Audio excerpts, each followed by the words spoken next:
If you want to go live on RedNote and don't know where the option is, here's the exact process without confusion. First, open the RedNote app and log into your account.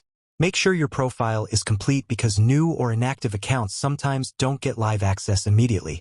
On the home screen, tap the plus symbol button used for creating posts. Instead of selecting photo or video, swipe through the options until you see live. Tap live.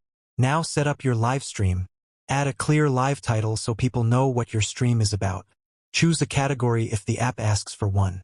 Turn on camera and microphone permissions if it's your first time.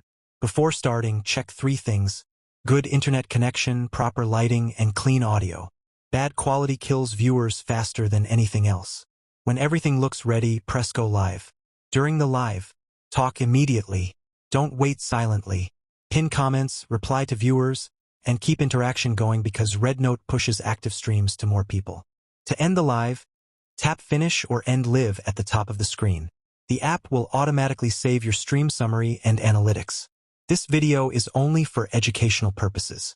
Live feature availability may vary depending on account eligibility and region, so results can differ for different users. If you want growth on RedNote, consistency matters more than perfection. Go live regularly, learn from each stream, and improve every time instead of waiting for the perfect setup.